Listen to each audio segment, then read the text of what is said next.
Just like that. Just like that. Welcome to the Tampa Bay Breakfast Club. I'm your brother John. And this is Kiana. My mic sound nice, Mr. Edmond. And this program is being brought to you as part of the New Image Project at the Community Development and Training Center, aka See That. See that. And we'd like to thank y'all for tuning in and helping us to redefine what's cool, because smart is the new gangster. Baby. And if you don't know, Now you know. But Yeah, the thing yeah. that you might not know. Yeah, what you didn't know is The Tampa Bay Breakfast Club is an independently produced program.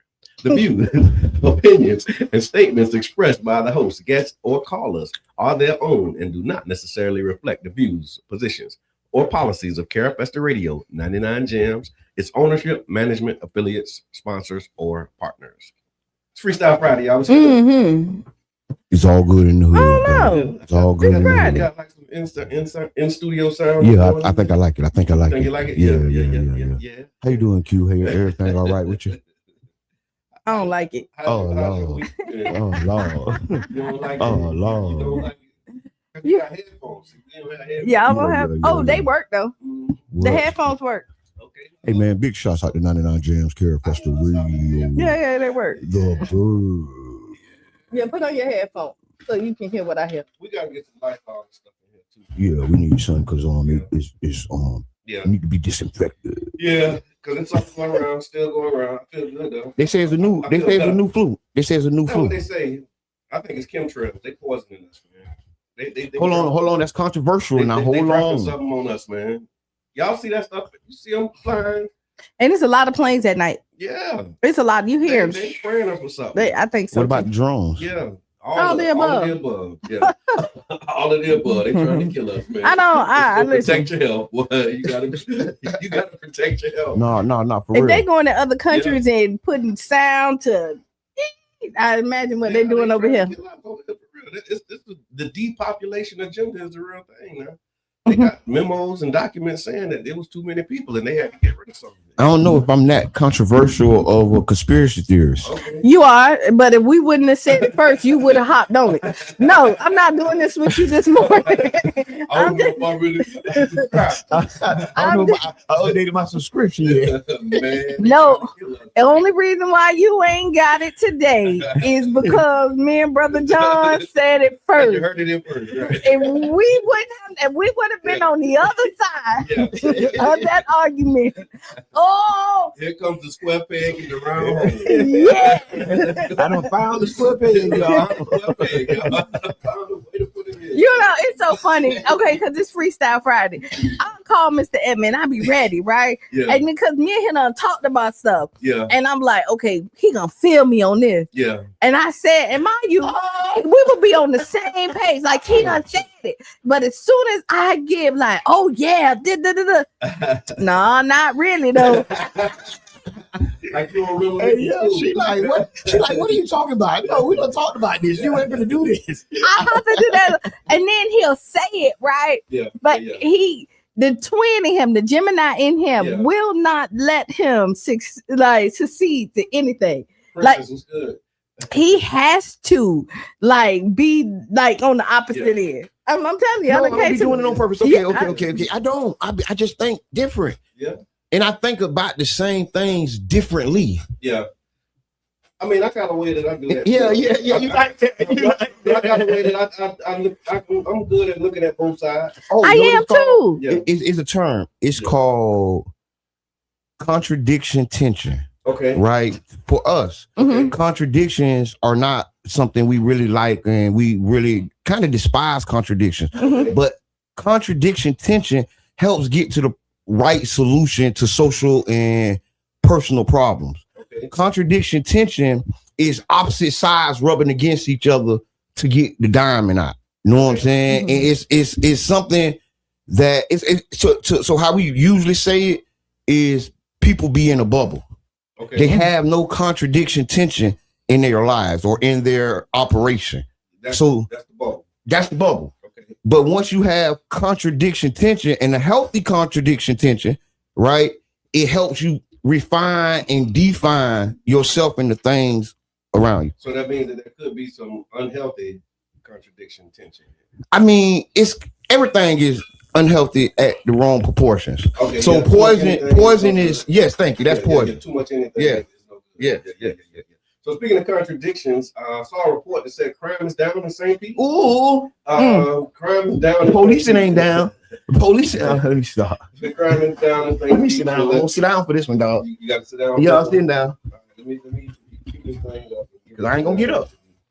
So they said crime is down in St. Pete. There was a recent report that came out. Yes. The numbers they're saying are historically low crime figures. And so there was let me see if I can show y'all that.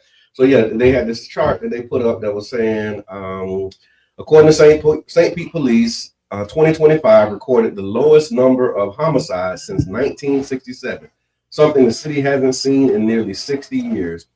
Police Chief Anthony Holloway credits a mix of officers and detective work, new crime fighting technology, and then community cooperation as some of the contributing factors. If we're looking at the numbers in plain language, when we talk about 2025 versus 5-year averages, homicides, there was 10 homicides in 2025, and the 5-year average was 18. 175 robberies with the 5-year average of 224.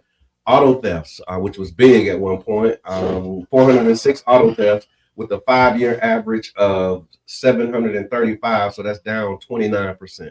And then fatal crashes, they only had 24, down from 35 in 2024, which was a 31% decrease. The bottom line is saying violent crime, property crimes, and traffic fatalities are all down. So it's definitely good news that deserves recognition, but it's also important, y'all, for us to find out how y'all feeling. Do you feel safe? I want to say before I answer that, I want to say thank you to the St. Pete Police Department, Okay. the administration, right? Good job. And now since we have historically low crime, now Good morning, Tiffany. we have the opportunity to do some transformational work, right? With that loss and drop in crime, we can focus on prevention, right? Because traditionally policing is catch you when it's done, right? Reactionary. Yes, that's pretty much cops and robbers. Yeah. And since we have this amazing opportunity with this historically low crime rate, let's do some transformational things. Let's explore some things. The police budget is 30, 40. Well, the public safety budget is 30, 40, 50, 60, whatever percent of the budget gonna be this year. And I think this is a chance for the chief to use some of those unrestricted or less restricted dollars in some transformational ways. Let's do some things that, you know, we couldn't do when the crime rate was 28 murders or 18 murders. Right. Let's do some of the things that we couldn't do when it was 35 crashes instead of 24. And I think that's the opportunity that 26 offers us. Right. Because at times I don't feel safer. At times I feel that I can't feel that the crime is down, right? I can't feel it because honestly, they policing us more. They're policing us harsher, right? The tone, right? I ain't gonna say quote unquote harsher, but the tone and tenor of the officers, right? I'm not sure they're happy with their leadership, no matter if y'all doing a good job or not, inclusive or exclusive. Something ain't right. Maybe they're telling them not to go so hard. I don't know. You know what I mean? So you're looking right. at it like, so, I mean, I don't know. I will tell you this is that I've lived here all my life, and I will personally say I've always felt safe. Yeah. Let me say that. Like I never, like I've been, like I lived it. You Like just on the other side of everything.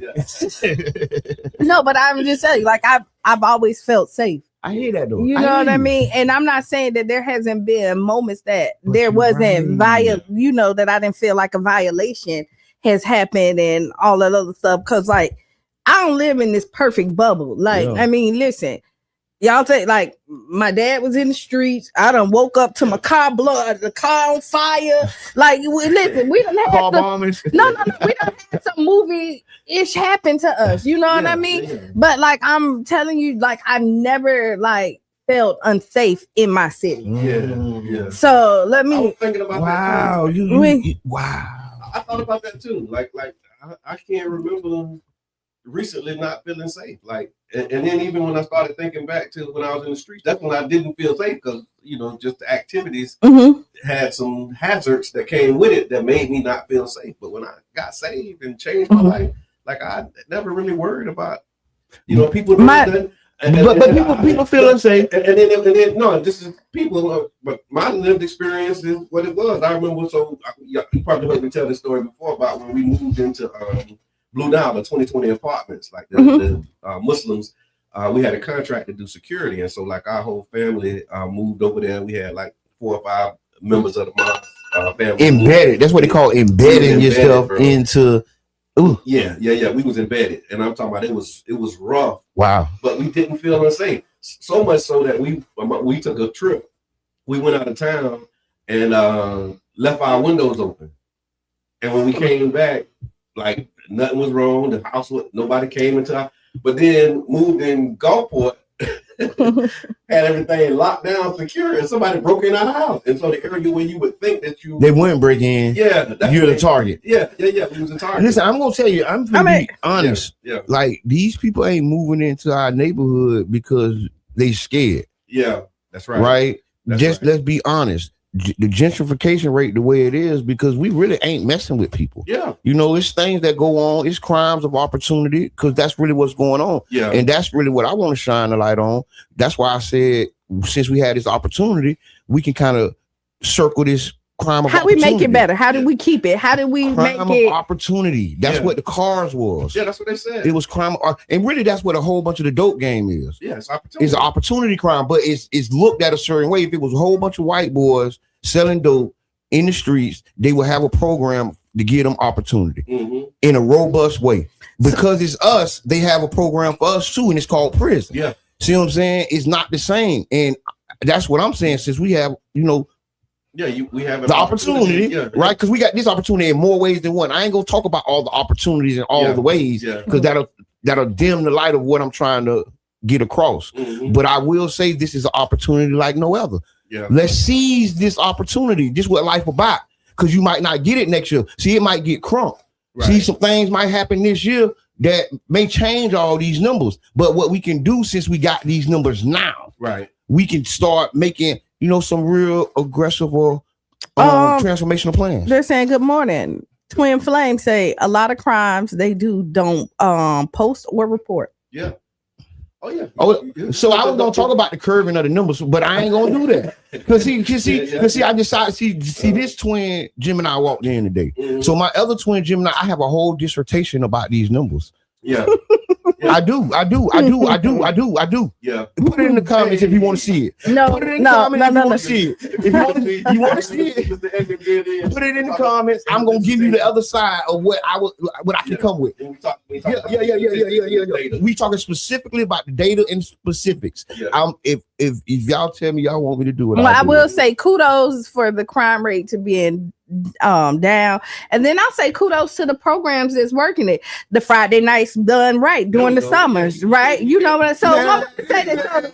No, not for the day. So look, I didn't go on. So look, you got the Friday nights done right. You have all the stuff that Child's Park do during out the year to give people something else to do. You got You have you got your Story 727. Ooh. You have Keyshawn Corner. Ooh. Like there's so many people and advocates in this community that's fighting. So I'm gonna take this time to say kudos to people who think that do not that think that like your voice ain't being heard and that you're not making an impact in this community. You are big or small, you see it in the numbers. Listen, I thank you so much.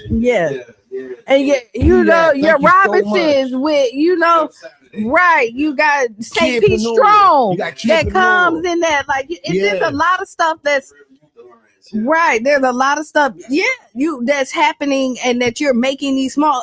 John Bailey, which you know what I mean, inside of that, so there's a lot of people touching things all the way around. So that helps you. You have there's people feeding people big shots. The hug. Let's go back to the hug. Big shot. Hey, I'm gonna say this. Yeah, there we go. Thank you. See, I'm glad I ain't take off. The offer still stands. I take off soon as the break over with. But in the meantime, thank you. Yes. We taxing. Just give me the clearance. Listen, but Q, thank you, dog. Yeah. For real, because I ain't even know what I'm saying. I ain't even dig into the stats in that manner. Yeah. See, you open up a whole nother pathway in my brain, and it's a lot of thank yous. That need to go out with these crime numbers, even the hustlers, even the goombas that was finna break in your house and said, "Nah, dog, let's just go on and go to the mall." You could thank a lot of people just by getting people focused and organizing them and giving them a mission. The stores that didn't call the police and just let the man leave. I appreciate y'all. Some of y'all do that. Even the Black Mob. I mean, the Black Money Movement. Yeah, because the Black Mob. I'm gonna say Black Money Movement. But there is, and there's so many other people that we can thank. So, like, if you're doing something in this community, put it in the comment or give us a call 727-637-2416 because we can go. Hey, I got we can go. We gonna go to LA Keys. Yeah. You know what I mean? Big shots out to LA. Big shots out to the NAACP. Big shots out to JJ. Big shots out to Nathan Tupuson. Hey, greetings, everybody. Greetings, y'all. This is Eric Jackson, Story 727. Sorry. DJ, what's good? We're talking about crime being down in St. Pete, man, and we just recognize those who made a contribution to that effort. And we had to shout y'all out. Go ahead.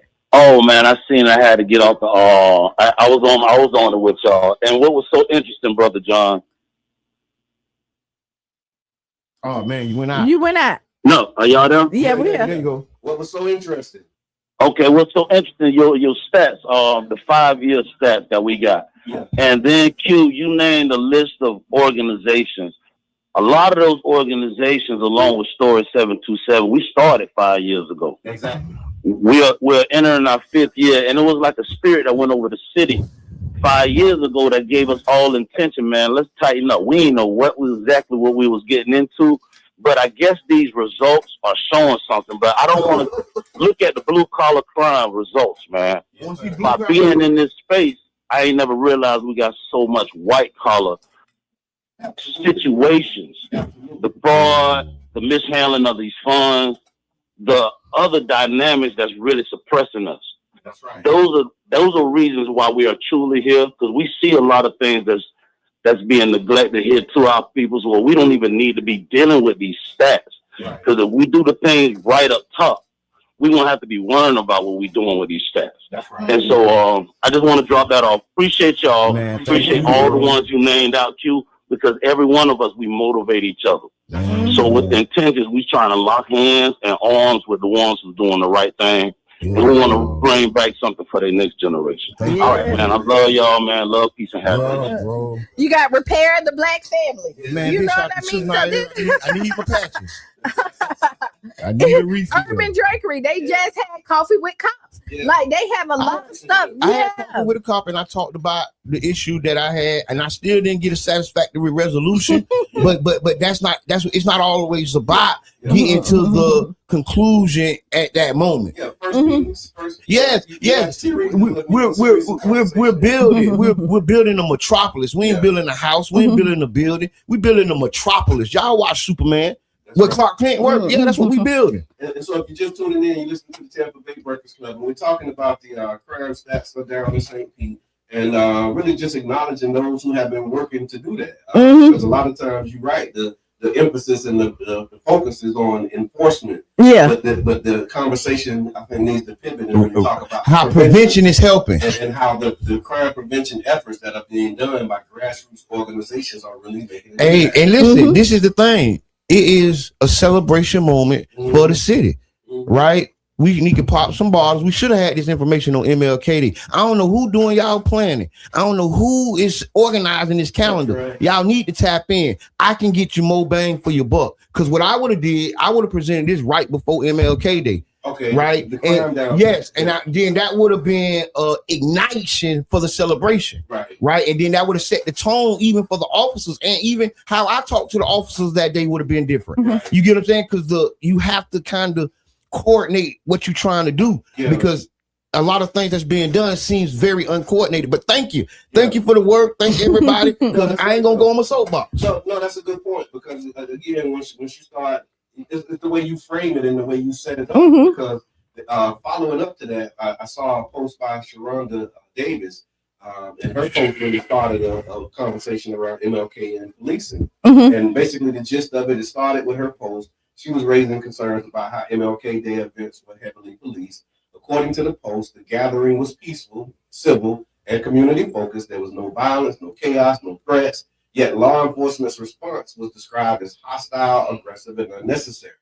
And in her post, she was questioning why the officers were blocking roads early, riding through the performances, taunting attendees, and escalating tensions on a day that was meant to honor peace, unity, and progress. And it also asks why similar enforcement is not seen on other large city events, especially predominantly white gatherings. So the core demand was for transparency, accountability, and answers from the city leadership.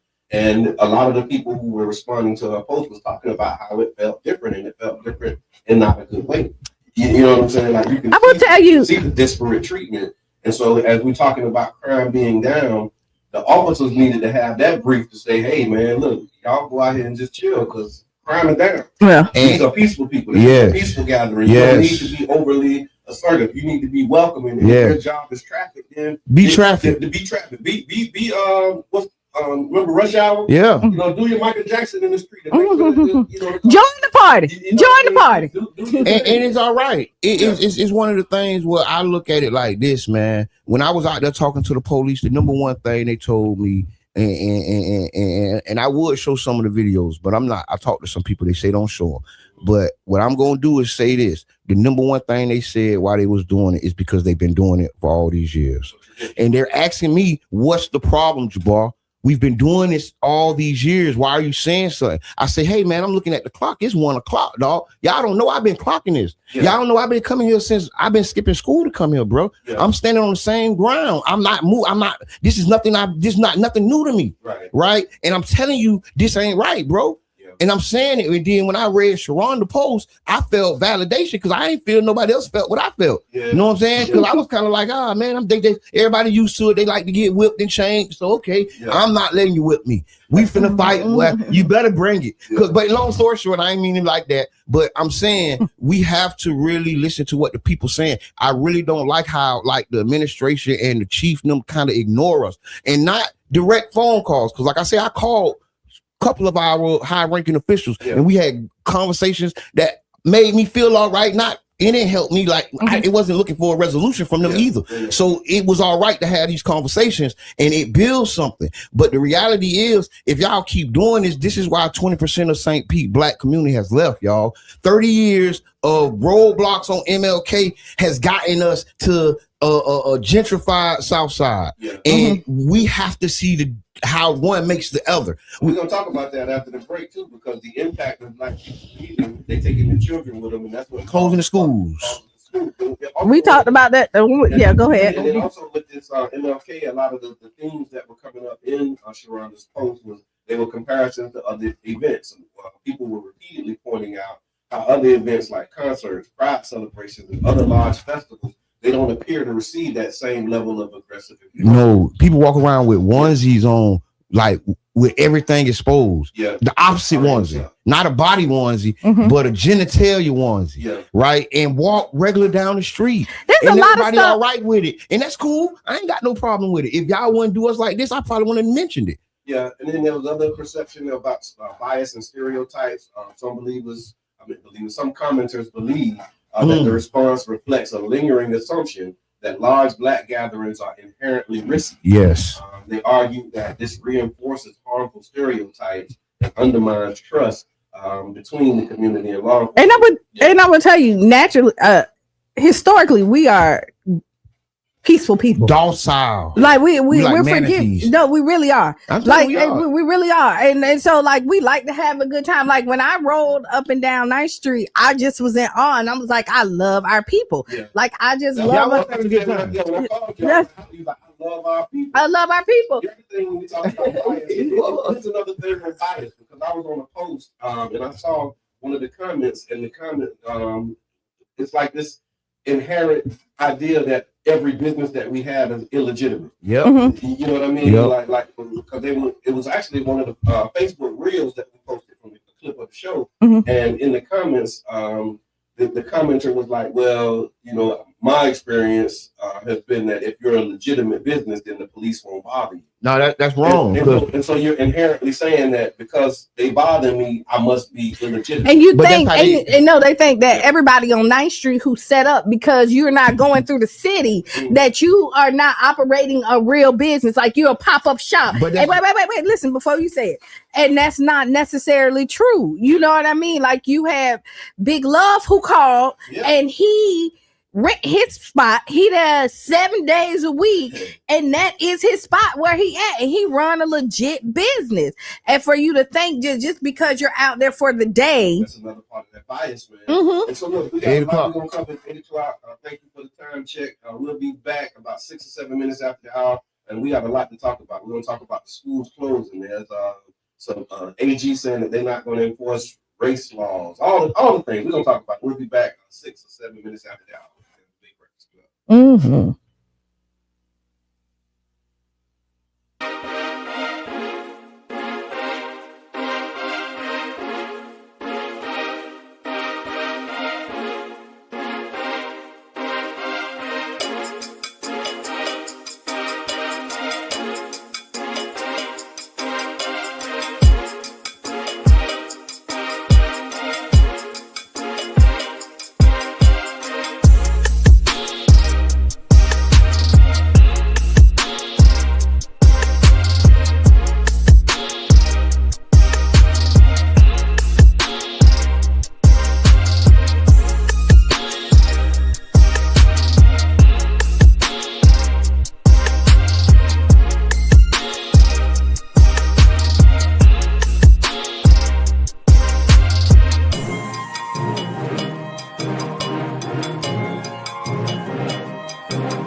tears away. I know it's been crazy, but keep your head up high. Foot chase through the projects, dodging foreign objects. Street knowledge, I should've went to college. Odds stacked against me, surviving off instinct. 3 blocks from the precinct. Lil' homie caught a case, others lost family members. Product of his environment, projects produce violence in the middle of the streets, cause that's how we eat. Just a rap about the trap don't mean I ain't about peace. We must stand together, all together as one. United we must stand together, fighting for each other till our race is done. United we must stand together, under God we are one. We must fly to the sun every day, fight for peace, not destroying our dreams. Peace in the streets, love to my brothers, love to my sisters. We all need each other. Children need their mothers and they need their dads. Taking a life that don't make you bad. The fact that you do that is so sad. Pocket watching, plotting on another man's cash. Pick up a book instead of picking up a gun. Increase your knowledge and that'll increase your funds. If everyone succeeds, then crime would decrease and people would live instead of resting in peace. Unity, that's what we need. Stand up and be a positive force in the community. We are one, we must fly to the sun every day, fight for peace, not destroying our dreams. We must stand together, Must stand together. all together as one. As one people. United we must United, stand we shall rise. together, fighting for And you fight for me till our race is done. till we see God. United we must United, stand we will rise. together. Clap with me. Under Clap. God, we Clap. are Yes, one. sir. We must Clap. fly to the Clap. sun. G beat on the Every track, day, man, and I fight mean for this is from the peace, heart. not destroying Back and our forth to dreams. prison, cause my position in the ghetto is wishing my dreams was in my hand, man, instead of so distant. Violent crimes on my record, showing judges I'm reckless. Guess they think I'm rich and young, like Young and the Restless. Every time I see a young brother rich and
Oh, hey, we're Hey, back. welcome Okay, no back.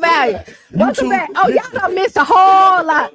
But don't worry, YouTube. Yeah. If y'all watching, press the share button. If Mhm. you're watching on Facebook, go to the Tampa Bay Breakfast Club page, mash the 3 little buttons, Mhm. and then it's gonna say invite friends. Mhm. Mash invite friends, and then it's gonna say press all. Yeah. Press all. Okay, so we're back. Welcome back. Welcome back. And what we were saying is that we go back and forth a lot of times, Yeah. but it's a lot of love. I'm just kind of like, Yeah. there's a lot of love here, and I trust my Thank you team. for the record. Right. Yeah. And so, like, when you do the trust factor, if I had to fall back, I'm falling back on my team. Mm-hmm. I don't even have to think Yeah. twice about it. You know what I mean? How like sometimes you be like, what happened in other rooms when I ain't there? Yeah. Like, I don't have to think about that. I know what my team gonna do. That's Hands what's up. down. Thank you, Tiffany. Appreciate that. Yeah. So before we get going and we pick up where we left off, we want to remind you that the Tampa Bay Breakfast Club is an independently produced program.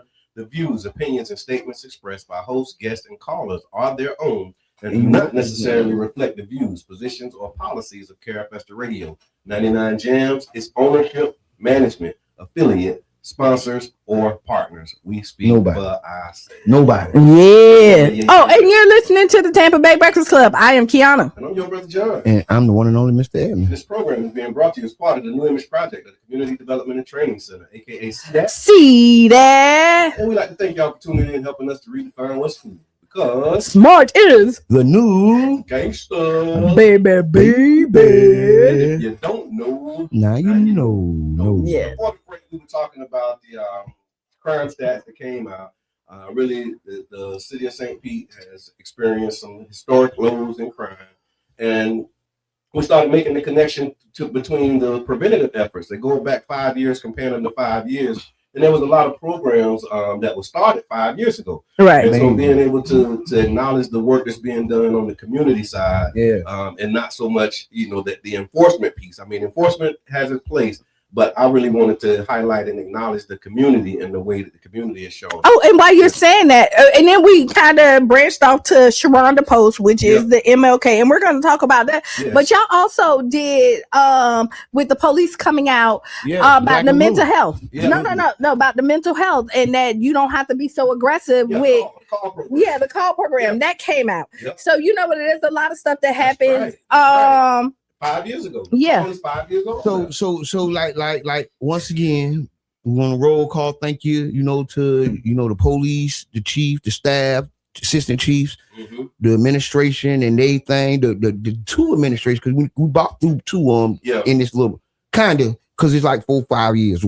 So, but also most important, and not most important, because all this is the same. No, most important. The community advocacy. Small The community advocates. Yeah. Right. The organizations, because it's been a string of organizations that have this is like a tapestry, right? This is a mosaic, right? Yeah. And it's a lot of pieces that make the artwork beautiful. Right. And thank you to all the people, the Story 727s, right? The individuals, the E's, the Steve Moneys, the G's, you know what I'm saying? The Brother Johns, the Kianas, the Mr. Edmonds. The Mr. Edmonds.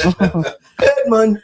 And so, again, the conversation led us over to Sharonda's post. Shout out to Sharonda Davis. She had a lot of engagement around her post. Yeah. And I think it really spoke to, people's sentiment. I think that thing was shared probably 130 times. And it was really going crazy. Hundreds of comments. Hundreds of comments and lots of shares on it. A lot of viewers, a lot of people watched it, didn't touch it. They just looked. And so what we're doing is we're using that as the basis for what the people say. And you want to call in? And we got into, we talked about how people felt that it was different. It was not in a good way. They were making comparisons to other events. We talked about the perceptions of bias and stereotyping. But then there was also commenters who wanted to make it clear that this was not anti-police. It was pro-fairness. And so many were saying that they're pro-fairness? Pro-fairness. Yeah. Okay. So fairness. Yeah. So it's not anti-police stance. Commenters said that they support public safety, but they want consistent treatment, respect, and de-escalation, especially at peaceful events. And I like how you say that, is because they think that because you critique or complain about something, you are against. And that's not necessarily true. Right. Like, I can still believe in something and disagree with how it was ran, what was done, and still do. Because I will tell you, and I will personally say, like, I'll go out there, we've been talking about the MLK Day. I personally stayed away from the conversation about the parade. Right. I personally did it. And there's no secret on what happened with the parade itself.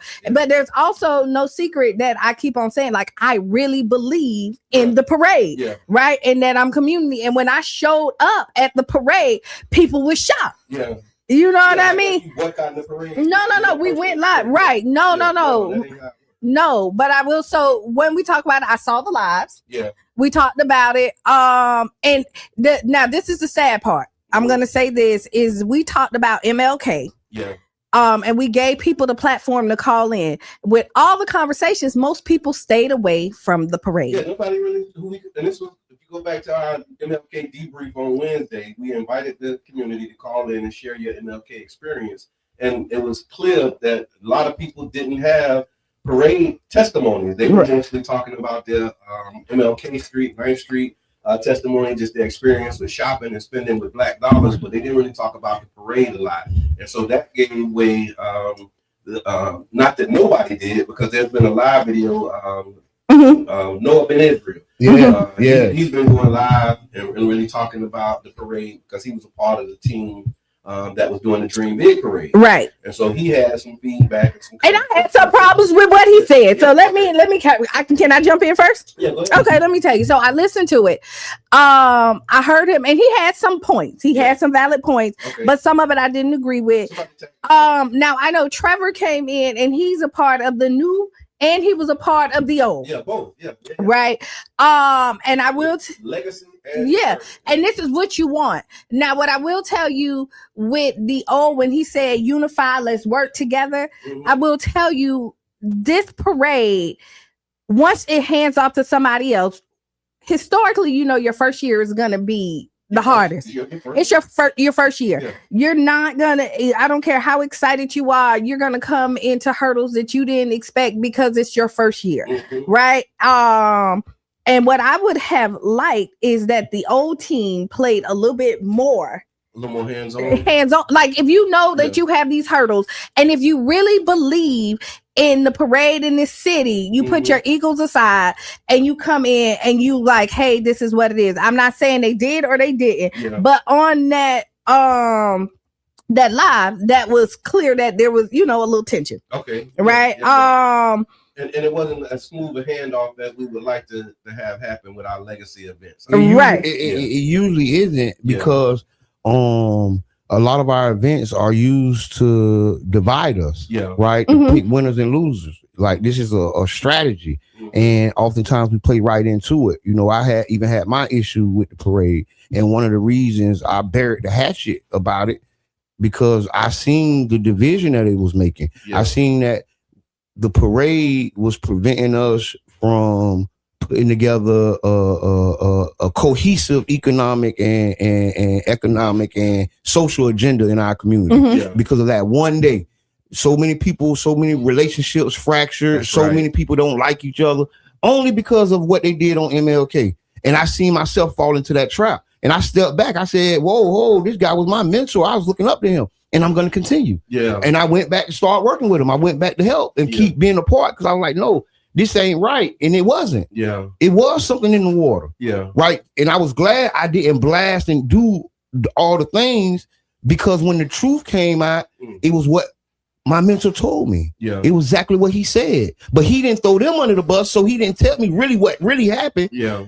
He kept some information from me. Right. But the reality is I got the other side of the story. And I was like, dang, he did something solid. You know what I'm saying? Yeah. And I was like, oh, it's MLK. So y'all, let's not fall out. You shouldn't. But sometimes, so listen, you shouldn't, but sometimes you do, and sometimes it's valid. Yeah. So let me tell you that. I mean, no, because we're gonna stand on business with it. Yeah. And I will tell you is that it took a long time for me to completely walk away because of my heart being in this city and in this. Now, another thing, a lot of people keep on talking about the timeline when the transition happened. Okay. So let's kind of break this down for you. The RFP from the Dream Big to the right. Dream. So listen, from my understanding, because I wasn't in that conversation, they told the old organization that they were going to put a RFP out. Yeah. Right. The old organization did not apply to get the response. They did not apply. Okay. So regardless of so before we be like, hey. I hear that. So but because there's this thing like they took it from that's the framing of the language. But it's in the water. It's in the water. Frame it when you say okay, they took it from this group and gave it to the other group. But it's in the water. The process. I mean, again, how you interpret it is how you interpret it, right? Right. But the process is, hey, y'all, we're going to put this thing out to a bid, and we're accepting requests for proposals. Everybody has the same opportunity to bid. Even the old. And the legacy group chose not to put in. And let me tell you, and they knew. Yes, that's what I'm saying. And before you say that, they knew about it because there's people in their team that they asked to do it. So this wasn't no quiet thing that the old team did not know that this was happening. And we're not finna sit up there and act. And they chose not to, regardless of your pride and where you stand and feel like it's wrong, they chose not to apply. But and go all ahead. I'm gonna say is, like, the detail is in the fine print, and we know how municipalities operate, and specifically the municipality we talking about. This ain't being the most friendly municipality to the black community, the black cause, and black people. Okay. Right? Some of the things that you feel is the process is actually racism. Yeah. It's actually codified racism. And when we don't acknowledge that in all aspects, we are doing ourselves a disservice, because the reality is they written racism into the laws here. It's in the policies and practices, big P and little P. And what they got to do with it? Because you're talking about little P policy.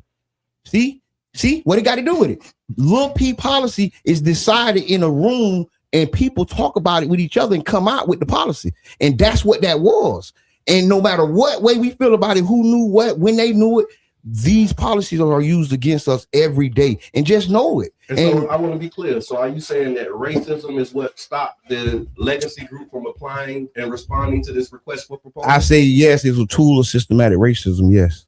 Okay. That makes no sense to me. I'm just gonna say that. But I will tell you. So there was an opportunity for them to apply. They chose not. And they chose not. Saying they didn't apply. Systematic racism. It's so I mean, so you can't. And the only reason why social, systematic structure and social. And I'm only gonna say you can't use it when you don't put your name in the hat. But that's what racism say too. No. They say it didn't happen if you ain't write it down. That's different. No, that's the same thing. That's what racism does. Okay. It makes it make sense. And then you can talk and say it makes sense. That's the perfection of racism. So that's how they did it. So I just want to be clear. So if you say, okay, here's an opportunity. Yes. And we're going to open this up for you. Yeah. For the community. Yeah. And anybody who wants to apply can apply. Yeah. Me not applying is structural racism. I'm trying to make the connection to, like, me too. Yes. Because so if I have an opportunity to put my name in the hat, and I choose. I say it again. Yes. And I choose not to put my name in the hat. That is, I didn't put my name in the hat because of racism. I'm having trouble. Yes, because how systematic and structural and social racism works. Mm-hmm. Some of the biggest things we do is disqualify ourselves by not coming in. Okay. It's just like the electoral process. So it's just hold on. That's just like City Hall. Just because I ain't come in and talk about MLK on Thursday, don't mean it didn't happen. That don't mean I didn't throw my name in the hat, right? But the reality is, it still happened, and something wrong still happened. And what I'm saying is, you still had the opportunity to go to City Hall and talk about it. And me choosing not to go in there and talk about it, I'm trying to see how that is systematic. Yeah, that's a part of it. Yeah, no, but hold on. Wait, listen to him. For me to go in, and I choose not to go in, I'm trying to make the connection between my choice and systematic racism. And I'm going to tell you, yes, your choice not to go in is a part of systematic and structural and social racism. See, you shorten it. I'm expanding it. Okay. Systematic, structural, and social racism. Google each one of them individually. Okay. And then look at the scenarios and situations that we face daily, and you will see yourself in it. Okay. There's been rooms you self-selected and didn't walk into that you had the opportunity to. And you know what? You didn't do it because you didn't want to do it because the situation didn't matter. Okay. That ain't why you ain't walk in, because the situation mattered to you and it was important to you. But guess what? The structure that was put against you kept you out the door. It's so many people standing out there right now at the steps of City Hall and never walked in. Yeah. You get what I'm saying? When we did the MLK, that was the largest group of black citizens to walk in and speak. You thought it was the sanitation march. Yeah. You thought it was it was the MLK, because you know why? Because we kind of did something different. Thank you. I love it. I see what you're saying too now. I talk myself off the head. Because eventually you do get there. But everything ain't for everybody, so we can't paint that with a brush. No, but what I'm saying is like when you say that, you have to be in the game. Yeah. to be like, this is what happened. They gotta be Anything else, that's just like, That's I what think I'm happened. I'm not gonna tell my mama what happened because you're already pre-planning your punishment and what's gonna happen. I'm gonna, like, you know how, like, I'm not gonna tell you what happened. I need your help, but I'm not gonna say nothing because I'm already predicting the outcome. Yeah. But then when I walk in there, the outcome ain't even what I thought it was. It was even better, but we have to put ourselves in there. And I think there's a place for apathy in this conversation. Yeah. And apathy, the way I understand it, is when you don't think that you can do anything about it and nothing can be done about it, and so you just accept it. And so I think that that's a part of what happens with this structural racism too. Mhm. And you just get to a place where it's like, okay, well, that's just the way that it is.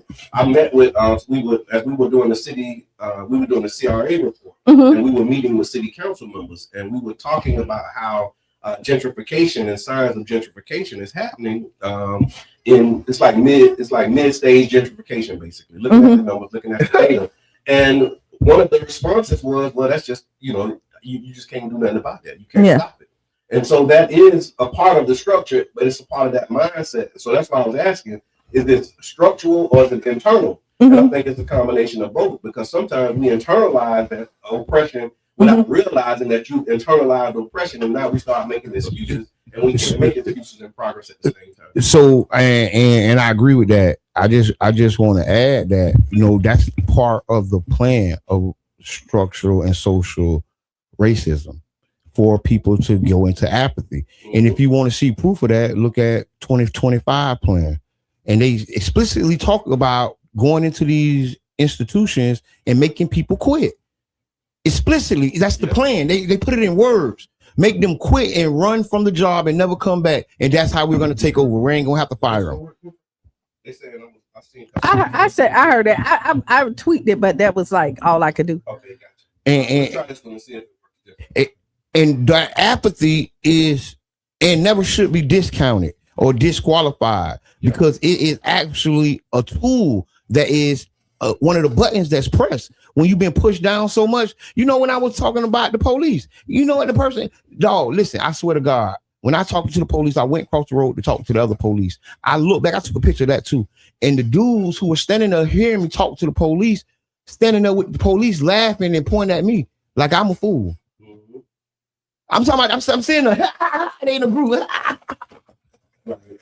And first thing I said to myself, that's apathy. He lost. He don't see how they're setting it up, so you ain't gonna be there next year, Turkey, or the year after. They don't see the progressive steps, because we've been policed through fear. Our grandparents, our moms, they all were scared. They were scared of us. They were scared of the crackheads. They were scared of the epidemics. They were scared of the dope boys. They begged the police to put us in jail. They made the school to prison pipeline. Now those kids are grown. I am one of the youngest in the school to prison pipeline, right? The official one, because when they say it started 92, 93, right? So I'm probably, the oldest. I was on the first bus. And so if y'all tuning in now, you listen to the Tampa Bay Breakfast Club right here on 99 Jams. It's Freestyle Friday, and the lines are open. If you want to give us a call, you can give us a call 727-637-2416. Share your thoughts.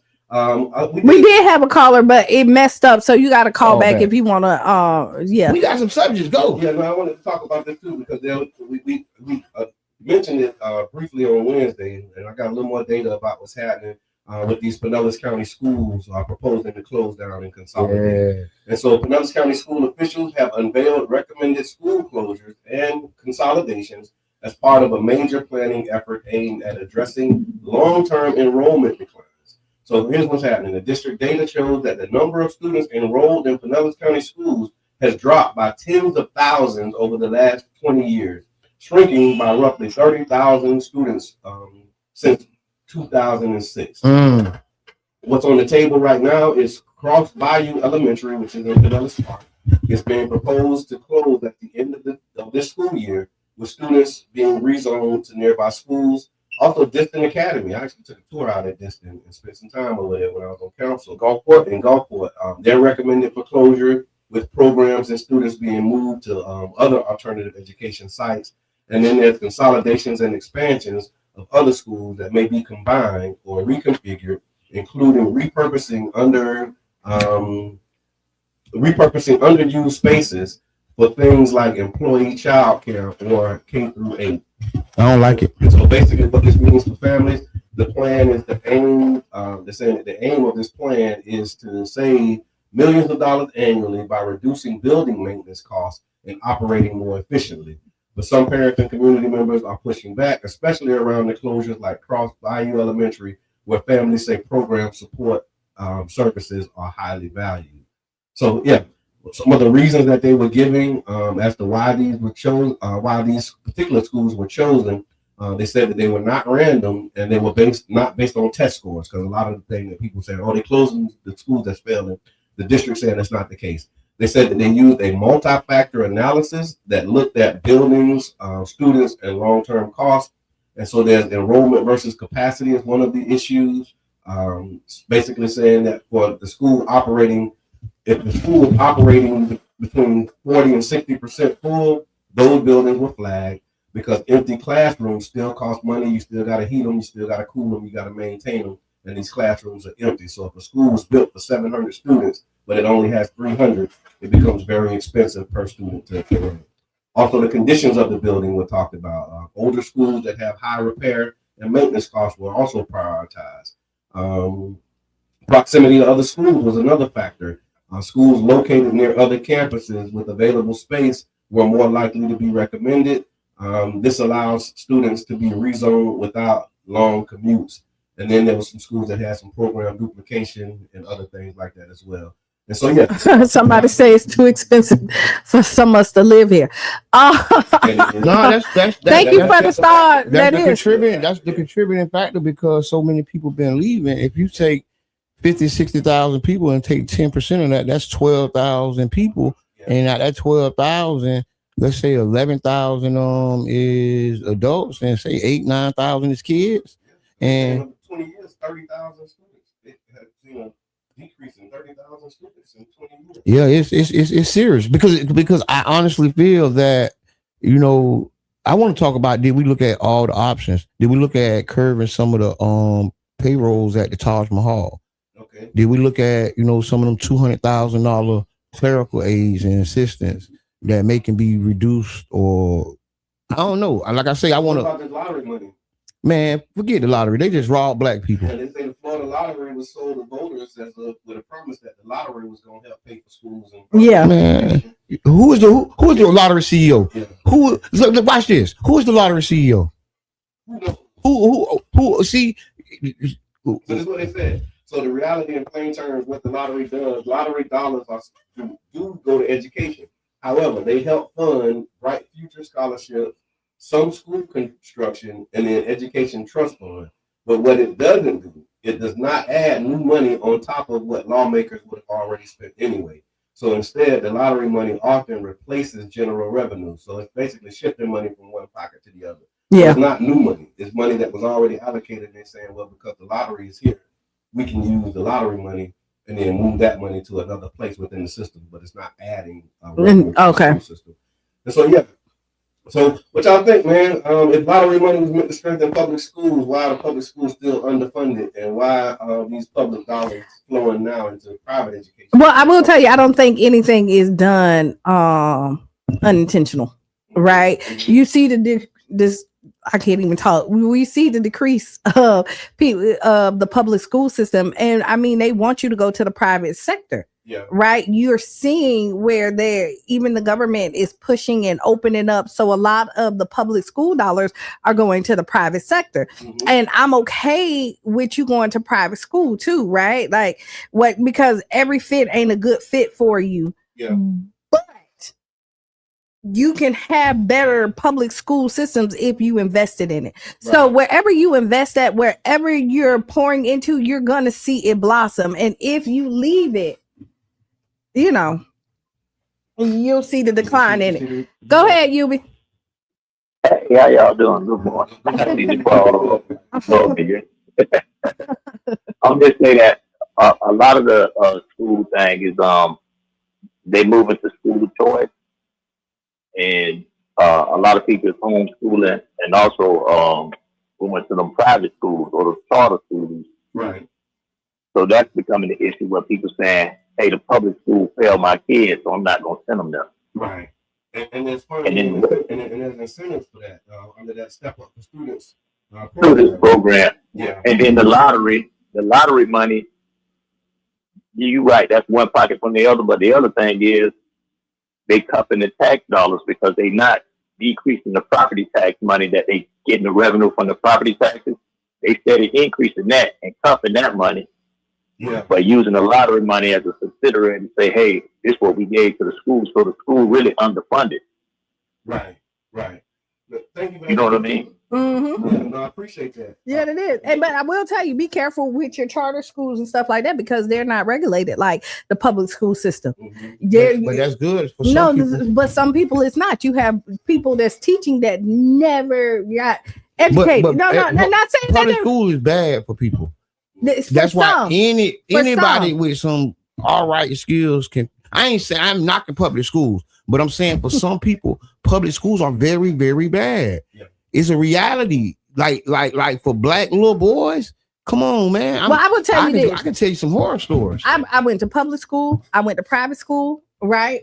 I went to fundamental school. I did little special programs, and I went listen, I didn't switch a lot. Like I went to the same middle school, like the same elementary the whole time. And middle school is where you see a little bit diversity, and then I went to the same high school, right? But I will tell you, I went to Catholic school. I went to private school, and the stuff that they did in Catholic school, I never saw in the public school system. Okay, yeah. I never there's some things that I would never even talk about. They gave the teacher toilet bowl water. Yeah.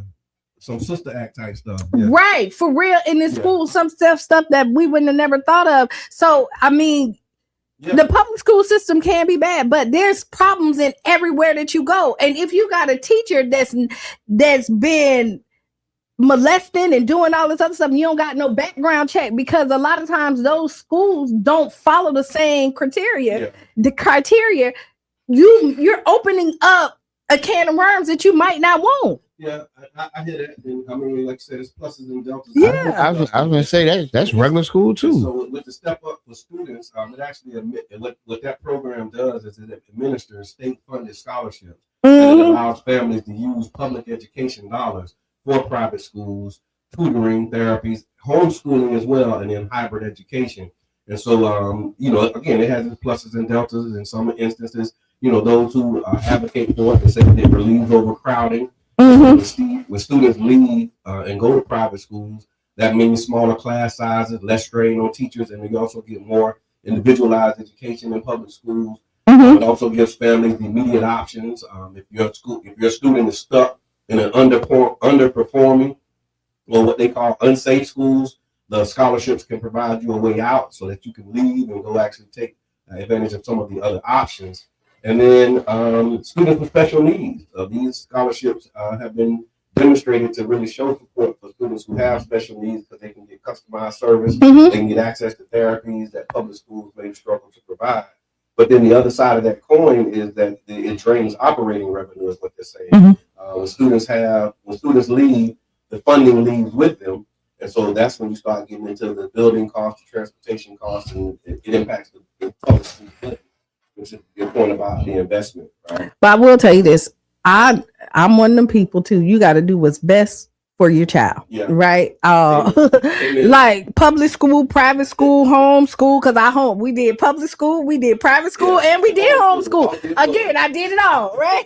So I'm not against whatever it is that's gonna make it best. And then honestly, I'm okay with pulling our children out and creating our own schools and giving them what they need. So this ain't necessarily a bad thing because again, like Black history is taken out there, and it shouldn't be just taught in February, and it shouldn't just be taught. Right. What you want to teach. And and you pour in positivity and not the negativity. Even so, I'm with it all, right? What I will tell you, this does give us an opportunity. Don't look at it as a bad thing. This gives us an opportunity to shape and mold what we want this to look like for our children in the future. But if you in apathy, then it's the end of the world. You have to have a proactive mindset. You know what I'm saying? So we right back to did you throw your name in the hat or not? This is a more sophisticated version of that same conversation. Do you wake up and just sit them in there and pray for the best, or do you really have hands-on engagement to say, you know what, foreman. Let me, yeah. I'm going to explore some of these other options to do what's best. And this is something, and I'm going to tell you that's always the argument. Yeah. We're not going to be able to take everybody to freedom. Everybody ain't gonna want to leave out the project. Everybody don't want to get off food stamps. Like, you know what I mean? Everybody don't want to get a job. Everybody don't want generational wealth. And the people who don't, leave them where they at. Oh man! Because you can tell them that's like I'm sorry. Push me in apathy right there. Like I'm just saying, like you can't, like you're gonna give your speech, right? Yeah. And the people who want to follow you gonna follow you. And even though you would love for the rest of them, but honestly, no, leave them where they at, because one bad apple spoils a bunch. You get people in there that don't believe in the vision, then they start to change everybody's opinion about something great. Sometimes if they come in, see that's. I think we just mentioned two different dynamics, because you have some people who refuse to come in at all, but then you got people who come in and they disagree with the vision. So the fact that they came in is a step, because you got some people who won't even walk through the door. So when you walk in the door and now you disagree, I can work with that, because we can work through disagreements, but you have to be able to take the first step. And so that's the other part of that process. But what about the people that's agitators and just came in to destroy? Oh, that's a whole other. But that's what but if you so like listen, so if I came in and this is my vision. So if you coming in Kiana's world, this is the vision, right? And the first thing you do is disagree with the vision. Why are you here? Because they might see something that you don't see. Because as a visionary, there's things that you see and there's blind spots that you have. Well, you talking that talk. But that's not. You talking that talk. If you're not open to look and say, you know what, I didn't consider that. I didn't think of that. But that's that's not disagreeing with the vision. They're saying, hey, I got your back. Did you see this? Mm-hmm. That's a difference than disagreeing. Like say, hey, like, yo, this is shows up in different ways. It does. When you talk about agitation and people, like you talked about intention. You said when people intentionally come in to destroy, right? That's a different thing. But when people come in because they believe in it and then they see something that can be better, we have to be open to hear that. But when you start noticing a pattern, like every time we trying to do something, you getting in the way of it or you causing a problem. Now we got to handle you different. Right. You know what I'm saying? But I consider that as constructive criticism, right? And constructive means it's building you, helping you. Right. But when you got criticism just for the sake of criticism, now we got a problem. You know what I mean? But you pay attention to them because they keep you on your toes as well. Yeah, they do. Another one of the things that I saw in the news was this property tax conversation, y'all. Right around the schools. Also tied to the school system and what's happening with that. And so while a lot of attention has been put on the cultural and legal battles in Tallahassee, the state of Florida is also having some major conversations about property taxes. Many residents don't really realize how much power the state has over what we pay in property taxes, even though the taxes are collected locally. So right now, the Florida legislature and state leaders are debating the changes to the system. Some of the proposals that are moving forward include putting a cap or reducing property tax growth, shifting more costs to local governments, potentially eliminating certain property taxes altogether, or replacing them with different types of taxation. You got people who are supporting the ideas. They say that it would provide relief to homeowners who are facing rising bills due to higher price values. And then the critics are saying that cutting property taxes without replacing revenue could deeply affect funding for public schools, public safety, libraries, roads, and infrastructure. And so what we want to know, y'all, is how you feeling about this property tax debate? Are y'all paying attention to it? Are you aware of what's happening with that? Because this is going to be a big thing that's going to impact a lot of people. You paying attention to it, and if so, what you're seeing? No, I think so a lot of things that they said to help us always end up kind of hurting us. Because it's something I like, you know what I mean? Because it ain't an elimination of property taxes. You know, the single family homeowner will benefit tremendously, especially like here in Tampa and St. Pete. The corporations have bought all the properties, or a large majority of the properties. So a lot of the tax base will still be in shape. I think, you know, just how politics work, they got to be against everything that come out the other side, whether it help us or not. And then you have to use your own discernment, you know what I mean? Because, you know, I done seen people lose their stuff. Yeah. You know what I'm saying? And because of the taxes. And then there's some people who never had to worry about that. Yeah. Never even thought about it. It's always paid. Forget about it. Yeah. But for that person or that family, that changes their reality. I want the city codes and the city of St. Pete to do like an amnesty for homeowners. So why not want the state do it? You get what I'm saying? If the state do it, now I'm mad because it's DeSantis. But if I ask, our administration to do it, it's a good idea, or it still might be a bad idea. But no matter which way, it still help the people at the bottom. Yeah. And what people worried about is because your house worth $100,000 and his house worth $1 million. So now the millionaire ain't got to pay on his $1 million house, and you ain't got to pay on your $100,000 house. They feel it's a disproportionate gift to the rich person. Okay. Right. But when you're thinking about value, you know what I'm saying? We're talking about money on that aspect. But what is it worth to that lady? Yeah. What is it worth to that family? That $100,000 house is like a mansion to their family. That's right. It's like a mansion to them. But since you don't value them, you can't even see that. All you can see is what the millionaire doing. And then you sell me that idea, and know what? That sound right. And now we all behind it. But the reality is, we got to consider like a lot of people have lost a lot of wealth, through the taxation process. Yeah. And what they're saying is that a lot of the leaders that are talking about it, they're saying the cities and the counties are warning that without a replacement funding for these, a lot of the everyday services will be cut. And so they won't cut jobs. See, they ain't say they won't cut their salary. Yeah. See, they ain't say they won't cut the pork barrel spending.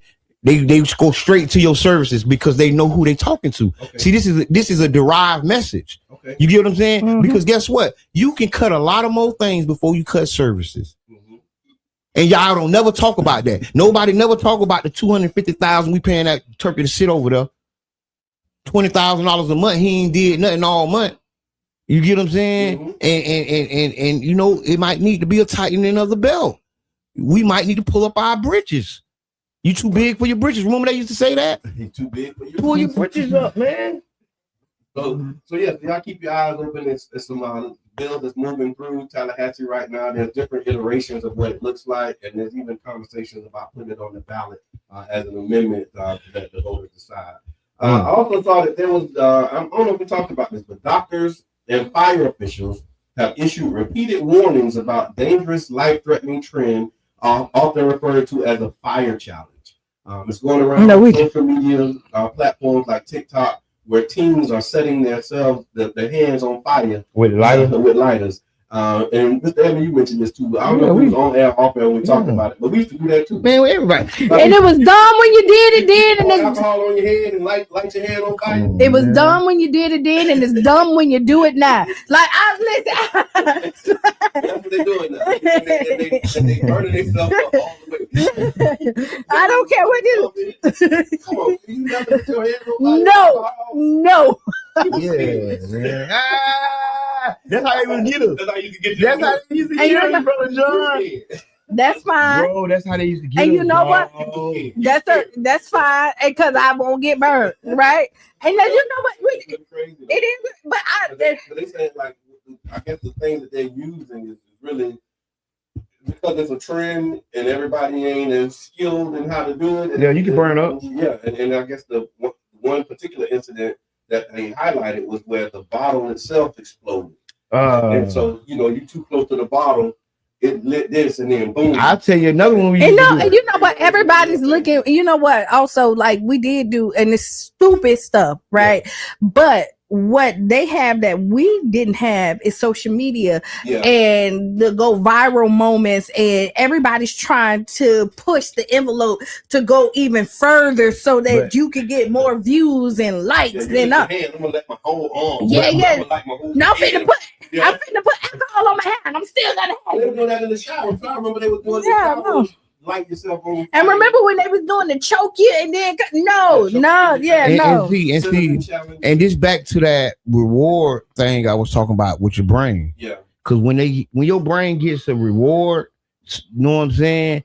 It's almost like guaranteed memory or guaranteed you'll do it. Mm-hmm. So that's why when we scrolling, you get what I'm saying? We see that joke and we get it and we like it and we get that reward, that small little thing.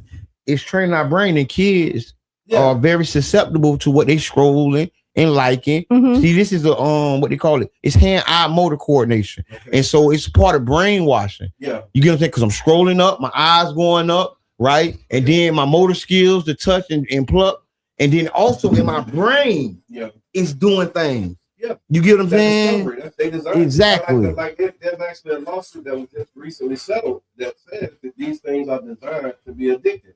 How many times have you told yourself, "Let me get off of here"? I'm hooked. I'm telling you, I got an addiction. I'm hooked. You tell yourself, "Man, let me get off of here. Let me put this thing down." I'm hooked. And then you look up and it's 30 minutes later and you still scrolling.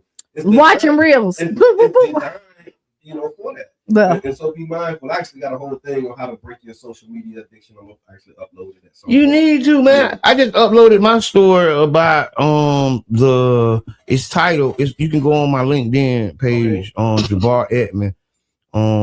And it's titled "The Business of Barricades." MLK Day in St. Petersburg. Part one. I just uploaded part one while we've been here sitting and talking. Okay. Because I said that I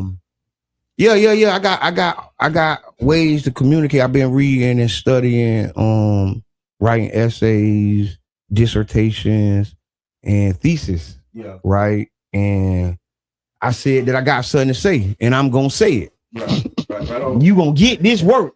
You gonna get this work, man. You gonna get this work, dog. I put that on So everything. we do have time for Ask Kiana. yeah, let's go ahead. Let's run. All right, Ask Kiana. Ask Kiana is brought to you by the One Community Grocery Co-op, OCGC.coop. This is almost, it sounds familiar, like we might have had something like this before. Okay. So, dear Kiana, Mhm. it ain't funny, but it's kind of funny. I was out at the club with my husband when a guy disrespected me. But before I could fully process what was happening, my husband stepped in to defend me. Things escalated fast. He ended up getting knocked out. Oh no, and she ain't helping. Literally. Now I'm carrying a lot of guilt. I keep replaying that night in my head, wondering if I could have said something differently, walked away sooner, or done something to help him. He says it's not my fault, but I still see it funny, but it ain't. I still feel responsible, emotionally and mentally. They got the man dropped. My question is, how do you deal with guilt when someone you love gets hurt trying to protect you? And how do you move forward without letting that moment change how you see yourself or your relationship? First of all, it shouldn't change your relationship. One, because you want the person that you with to step up and defend you. And I do believe sometimes men need to handle men. Yeah. Right. Yeah. And if a man disrespect you, and he might have caught your man off guard, even though he said he didn't think that. You already picking up for him. But I'm finna tell you, I'm the type. Now, this is me. Yeah. Like, you swing on mine, and he about to lose. We in it together. So either we both knocked out. So it ain't nothing to feel bad about after. Either we both knocked out, babe. He was a good one. But the next one better be good as him. Listen, Bite him. Did you bite him? We'll be in bed nursing our stuff together. They got us on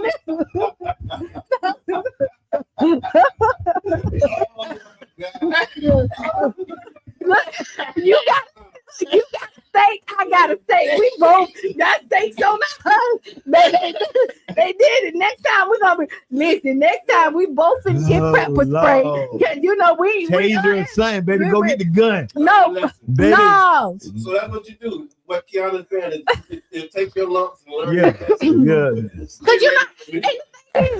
No, but listen, you're not the bad. Get your license, I will baby. tell you this.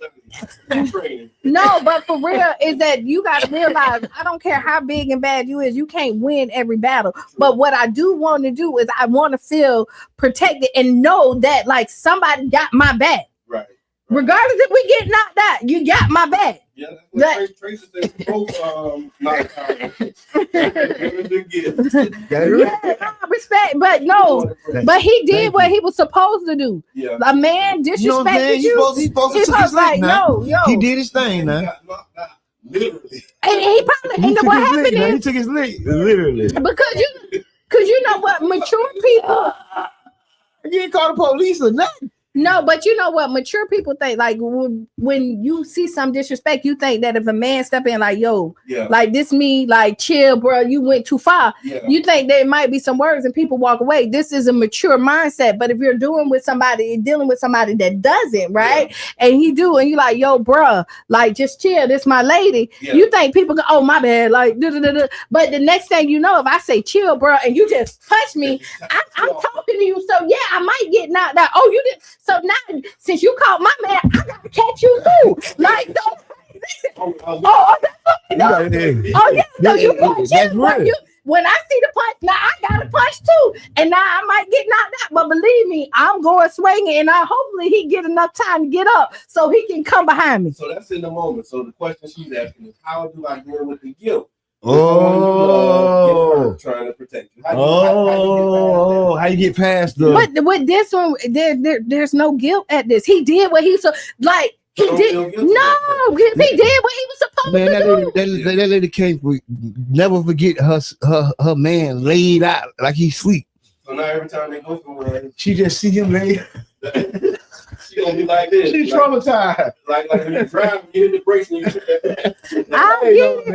put that hand over there. Like, nah, look, don't worry about it, baby. Maybe you got a glass shield. All right, so you got a glass shield. So you know what you do if you guilty, y'all go sign up for a boxing class. Okay. Like you know what I mean? Okay, like make it work. Like okay, they caught us off this time.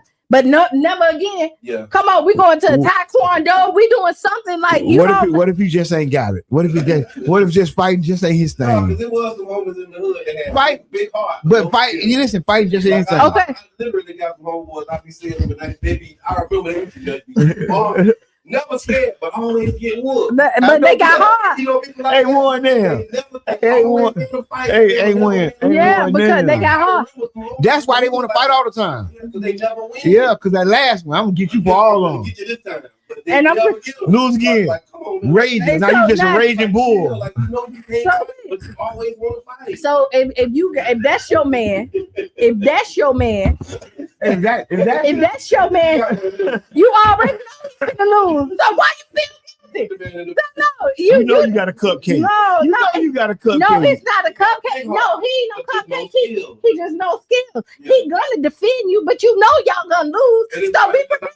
Oh, so he a milk dud. No, it's funny because I see some of them now and they say social media and I'm like, well, I remember you. I remember you. You know you can't fight. But in his mind, like, but they still. They don't care, but they're gonna defend. That's the pride that you have. Like, I might get whooped, but you ain't gonna disrespect me. That's right. I be thinking like that too. I don't care what you gonna do. What you gonna do? Yeah, let's go. But you gotta come with it. But and I can respect that person because at the end of the day, he's not gonna let you just come in. I might lose the fight, baby. Yeah. You know I'm finna lose, but listen, stand back, baby. Yeah, call the ambulance. Do what you did last time.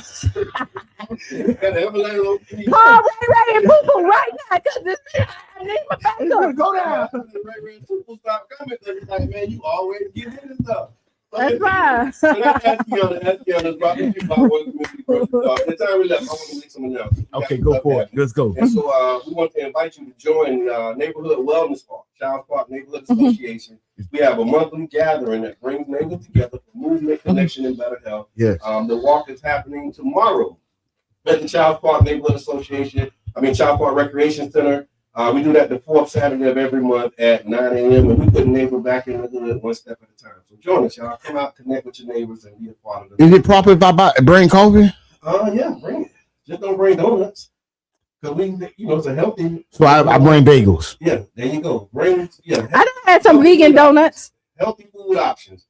If you bring them at all. But 9 o'clock tomorrow, we're doing the neighborhood wellness walk, moving together. Yes, come on. I'm be there. And then also we want to remind you that we want to show some love and show up for Big C's Barbecue as a part of the Black Money Movement, putting dollars to work where it really matters, supporting Black-owned business and strengthening our local economy. This will be February 7th, Big C's Barbecue at 12 o'clock. That's 1039 Dr. Martin Luther King Street South. Pull up hungry, bring your cash, and be ready to support. It's the Cash Mob as a part of the Black Money Movement. And then also the One Community Grocery Co-op, y'all.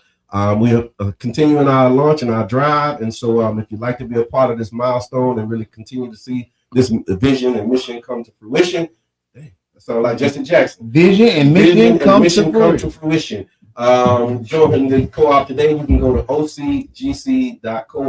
Go to ocgc.coop, and then of course we want to give a shout out to the Real Youth Alliance for the Youth Economic Conference. It's their 3rd annual Youth Economic Conference, and it's on January 31st. I want to say I had a flyer here. I'm trying to find it. It is from 3 to 5, and it's going to be at Enoch Davis Center. So y'all make sure that y'all pull up and participate as well. That's all I got. Oh man, yeah, thank you, man. Thank you, everybody.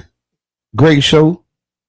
We got a lot of good things coming up. Big shots out, Brother John. Thank you. The Neighborhood is Strong. Who got next? Pathways, the power training was a huge success. Y'all stay tuned. We're gonna do some more trainings with the Neighborhood is Strong, Charles Park Collective. All right. Well, listen, people, if you got people in Georgia, check on them. They about to get hit with a blizzard. So it's supposed starting today, tomorrow, 2-day blizzard out there. The city supposed to be shut down. It's a mess up there. So check on your people if you know anybody. Prayers up. Yeah. So be the change you want to be and see. Write down those 5 things. Stay tuned for Sister Hugh. Blue shoes and shot all around the house. This has been the Tampa Bay Breakfast Club. I'm your brother John. And this is Kiana. And I'm one and only Mr. Edmund. We out. Bing bing.